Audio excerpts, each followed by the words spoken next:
very, very fast, yet appear to be moving very slow. Actually, orbits do both simultaneously. 222.9, the Mothership Internet Radio, is a 24/7 orbit rotation of old school grooves, planetary funk, and mystic teaching. Here's what's going on today in the Mothership's orbit. And now we return to our regularly scheduled program. I'm Mayansa J. Muse, and this is your Wednesday night orbit. I like Wednesday spelled Winds because in Orisha culture, Wednesday is sacred to Oya, Ibashe Epa Oya, O. It's ruled by the planet Mercury, the messenger of the gods, Ibashe Eshu, and its higher octave, Uranus, where intellect meets intuition. No wonder they call Wednesday the week's climax. The day vibrates on a numerology 1, so Wednesday is the ideal day for new beginnings on this particular Wednesday. As you go into your prelude with the weekend, to the weekend, think about some new beginnings that you can make, especially in the area of collective work and responsibility. The third principle of KWANZAA. Habari gani was the news. UJIMMA. And to me, UJIMMA is the most touchy of all the Kwanzaa principles, especially in the day and age that we're in now, where some people are doing their shadow work, others are hiding deeper in their shadows. There's been and being a massive cutoff from toxic energy, just cutting cords with toxic people, toxic energy, all of these things. But the UJIMMA principle of Kwanzaa teaches that we make our brothers and sisters' problems our problems so that we can solve them together. If that's not a game of checks and balances right about now, I don't know what is. But I think a way we can all honor that principle in a way that still protects our spirits is to allow someone else's problem to become your problem when you see them actively trying to help themselves solve that problem. I think all principles, in a sense, evolve over time. And the UJIMMA principle I found a little tricky because, yes, we do have collective issues as a people. We have collective issues as a species of human beings. But what happens when we make other people's problems our problems that aren't trying to solve their own problems? That's something to think about. The principle of UJIMMA creates a serious crossroad in the midst of the Great Divide. And in the midst of the Great Divide, you have people, like I said, cutting toxic cords and people trying to assist those on the road less traveled. So in the principle of UJIMMA, my sentiment is one word only: balance.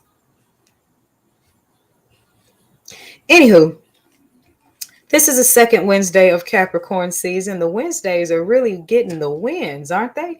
Last Wednesday was the beginning of winter solstice, right smack dab in the middle of the week's climax.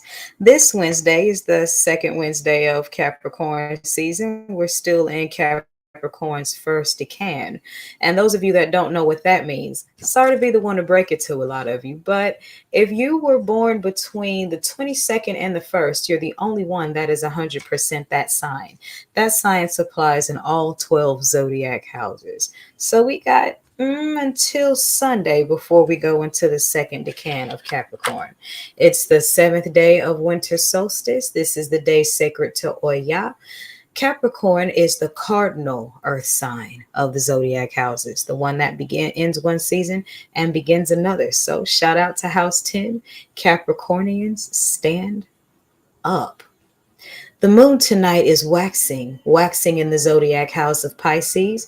So we're waxing in house 12. This is a good time to increase your intuition, increase your dreaming, increase your imagination, increase the powers of the subconscious. Because Pisces energy is the mutable water sign that represents all of those energies. So there's something for you to work with tonight.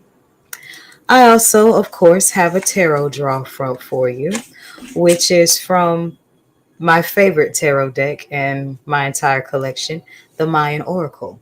And today I pulled a starglyph upright oak. As you can see, it's cool green, reminding you of the cardinal earth sign of Capricorn. Let me show this to my Instagram. Oak. And this is a major arcane in a sense.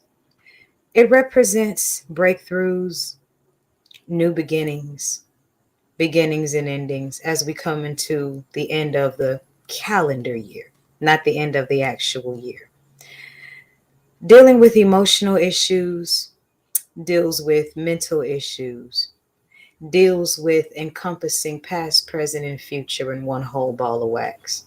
So the message mainly of this card is to separate your emotions from your experience so you can look at things more objectively, get the lessons, and be open to new beginnings. Now, how does that work with collective work and responsibility and the principle of KWANZAA? It's a step towards healing your own problems so that you have more energy to help others heal their problems. Because we have to pull together as a collective.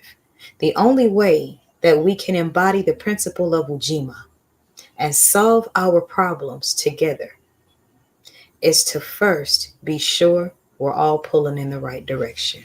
And that direction is the light, the truth, and the absolute totality of the manifestation of heaven on earth. Ashe, Ashe. Ujima, I wrote a poem about it too, so I'm going to go ahead and share that. Goes like this. I painted this one green for you. Listen. Ujima. Opoe Meji de Logobon.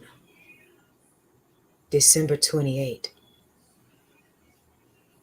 Majuma Meta, as a unit we are, Ujima.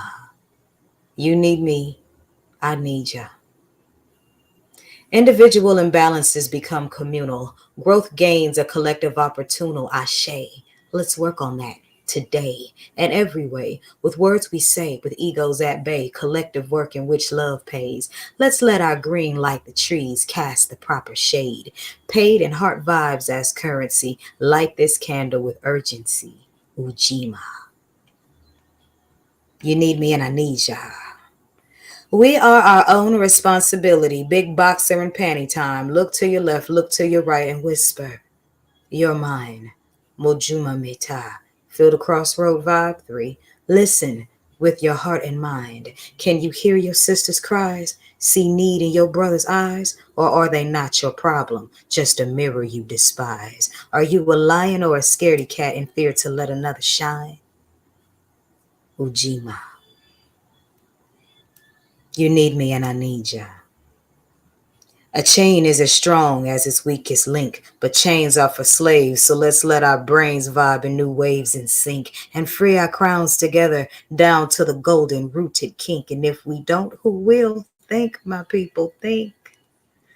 Let your new growth be as conductive copper wire as our hearts light green candle fire and vow to be elixirs, one another's healing fixtures as our ancestors desired. Ujima.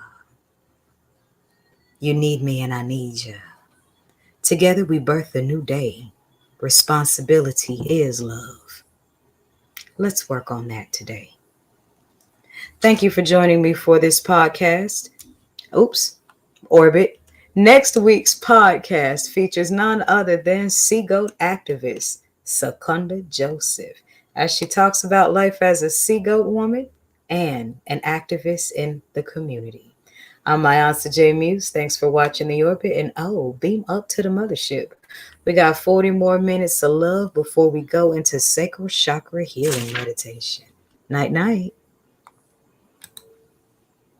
Every 4 minutes, the heavens switch positions, and it will serve your spirit well to have the heads up ahead of time, as every day is special, as we know. But this program is designed to bring you the mystic details of what makes each and every day special and different from the one before. It brings an elixir of numerology, astrology in various form, moon phases, daily divinations, and anything else pertaining to cosmic phenomena. Join me at 9 p.m. nightly for this elixir on The Forecast. If you miss your nightly forecast, well, it airs again at 6 a.m. So you can't miss it, at least and not be fully aligned with your day. So make sure that you tune in to The Forecast on 222.9 The Mothership. Beam up.